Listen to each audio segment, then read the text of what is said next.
मंचावर आणि सभागृहात उपस्थित असलेले सगळे भक्तजन, मान्यवर, माता भगिनी,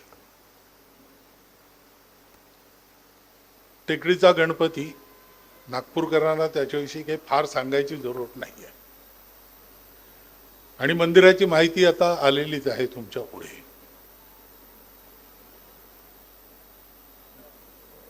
चौसष्ट सालापासून या मंदिरात मीही येतो आहे, त्याच्यामुळे हळूहळू हे मंदिर कसं चांगलं होत आहे ते दृष्टीस पडतं.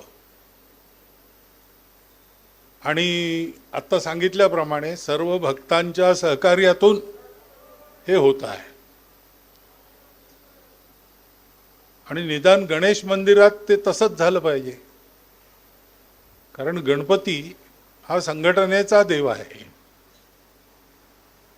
तो गणनायक आहे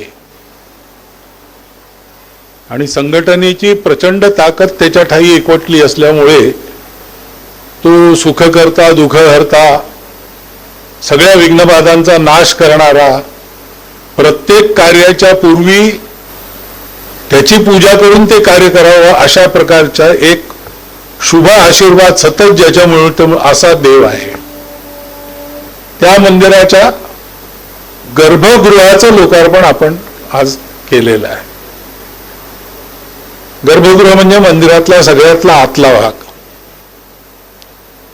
म्हणजे आपल्या चालू भाषेत बोलायचं झालं तर एखाद्या गोष्टीचं स्पिरिट काय आहे, हे स्पिरिट गर्भगृह आहे. गणेश देवतेचं पूजन त्याचं एक सगुण रूप आहे ज्याची आपण पूजा करतो, पण त्यात भाव कोणचा आहे? आता अथर्वशीर्ष सगळ्यांनी म्हटलं असेल, ऐकलं असेल,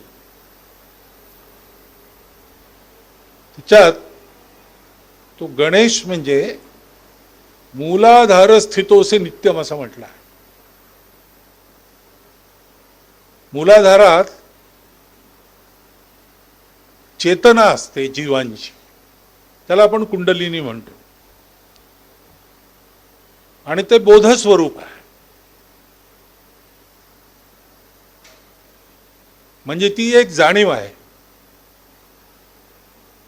ती जाणीव प्रकर्षाने असेल माणसाच्या ठिकाणी तर त्याच्या व्यक्तिगत आयुष्याची उन्नती होतेच होते, पण सगळ्या जगाला त्याचा फायदा होतो. कारण ती जाणीव जड चेतन चराचर सृष्टीमध्ये एकच असलेली जाणीव आहे. त्या जाणीवेतनच सृष्टीची उत्पत्ती आहे आणि त्या जाणीवेतच सृष्टी विलीन होते. संघटनेची देवता, ती संघटन कोणत्या आधारावर करते? तर हा जो सर्वाठाई एकच बोध आहे त्याला निरनिराळी नावं देतात विद्वान लोक. एकम सद्विप्राः बहुधा वदन्ति. कोणी ब्रह्म म्हणतात, कोणी निर्वाण म्हणतात, कोणी काही म्हणतात. पण मुळात आपला सर्वांचा जो एक युनिव्हर्सल कॉन्शियसनेस आहे त्या आधारावर ही संघटना होते. संघटना जगात होत असतात, स्वार्थाच्या आधारावर होतात, समान लक्ष्याच्या आधारावर होतात, परंतु खरी एकता कोणची? तर आपण सर्व एकाच ऊर्जेची अभिव्यक्ती आहोत हे कळल्यावर मनुष्य जसा वागतो एकमेकांशी, जगाशी, स्वतःशी सुद्धा, ते खरं वागणं असतं. त्याला आपल्या सामान्य भाषेत आम्ही आपलेपणा म्हणतो. आपल्याला आपलेपणा वाटतो. तो का वाटतो? फक्त आपल्या नातेवाईकांसोबत विषयी वाटतो असं नाही आहे. नेहमी वाटत नसेल पण एखाद्या वेळेस देशही आपल्याला आपला वाटतोच की नाही. कारगिलच्या युद्धाच्या वेळेला एखादी क्रिकेट मॅच भारत जिंकतो तेव्हा खेळणारे ते वेगळे असतात. लोक तिथे जाऊन खेळतात, ते आपला त्यांचा परिचयही नाही, पण क्रिकेटची बॅट सुद्धा हातात न धरलेला माणूस ते जिंकले की आपण जिंकल्याच्या थाटात फटाके फोडतो, नारे देतो, कारण आपलं काहीतरी कनेक्शन आहे हे प्रत्येक माणसाला जाणवत. ते सतत जाणवून जर त्याचे व्यवहार झाले तर मग सगळ्या जगामध्ये विघ्नबाधा राहणारच नाही. सगळी विघ्न संकट जगामध्ये आज दिसतात ती त्याचा विसर पडल्यामुळेच आहेत. आणि खरा त्याचा उपाय एकच आहे की त्या आपलेपणावर आधारित आपल्या सर्वांचे व्यक्तिगत, सामूहिक, राष्ट्रीय, आंतरराष्ट्रीय व्यवहार होणे. आज आपण गर्भगृहाचं लोकार्पण केलं आहे. थोडं या श्री गणेश यांच्या स्वरूपाच्या कल्पनेमध्ये जे स्पिरिट आहे त्याचा आपण सर्वांनी विचार केला पाहिजे. सगुणाची उपासना ही सत्याकडे नेते जे निर्गुण निराकार आहे. रस्ता तोच आहे. सर्वांना काही एकदम निर्गुण निराकाराची उपासना नाही करता येत.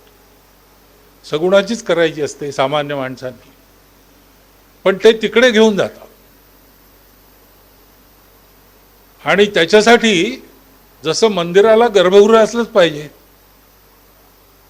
मंदिराचा एक नृत्य मंडप असतो, एक सभा मंडप असतो, कळस असतो, आमलक असतात. असे निराळ्या शिल्पशास्त्रात पक्का आहे की हे पाहिजे. त्याच्यात गर्भगृह पहिला आहे कारण तिथेच देव विराजतो. हा सगुण गणेश गर्भगृहात त्या बोधरूपात विराजतो. तसं आपल्याला त्या गणेशाची भक्ती करता करता संघटना खऱ्या अर्थाने उत्पन्न करणारी आणि त्या संघटित बळाच्या आधारावर सर्व मनोकामना पूर्ण करणारी, सर्व संकटांचं निवारण करणारी अशी ही जी चेतना आहे त्या चेतनेचं स्फुरण झालं पाहिजे. त्याचं स्मरण ठायी ठायी होत राहिलं पाहिजे. गणेशाच्या साधनेतून अशी अवस्था प्राप्त होते आणि त्याच्यामुळे श्री गणेशाची उपासना आपण सगळे करतो. उपासनेला कुठला तरी आधार लागतो, केंद्र पाहिजे. एक व्यक्ती उपासना करू शकतो स्वतःची, परंतु समाजाच्या स्वास्थ्याच्या दृष्टीने अशा उपासना चालल्या पाहिजेत म्हणून मंदिरं असतात. हे मंदिर आपलं प्राचीन मंदिर आहे. आपण भक्तिभावाने इथे येतोच आहे. हा भक्तिभाव आपला व्यक्तिगत न राहता तो हे विश्वची माझे घर ऐशी जयाची मती स्थिर किंबहुना चराचर आपणच झाला असा जो बोध आहे त्या बोधापर्यंत त्याची यात्रा होऊन तो नीट सुफल सफल व्हावा. आजच्या या गर्भगृहाच्या लोकार्पणाच्या प्रसंगी आणि माझ्या मनात हे विचार आले त्याच्यामुळे हीच शुभकामना सर्व गणेश भक्तांना मी देतो. माझ्यासहित सगळ्यांसाठीच ती शुभकामना आहे.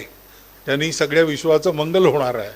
तर आपली पूजा अर्चना भक्ती ही व्यक्तिगत केवळ नसून ती विश्वमांगल्याकरता आहे असा विचार करून सगळ्यांनी या प्रसंगाकडे पाहावं एवढी एक अनुरोध आपल्यासमोर ठेवतो आणि माझे 4 शब्द संपतो.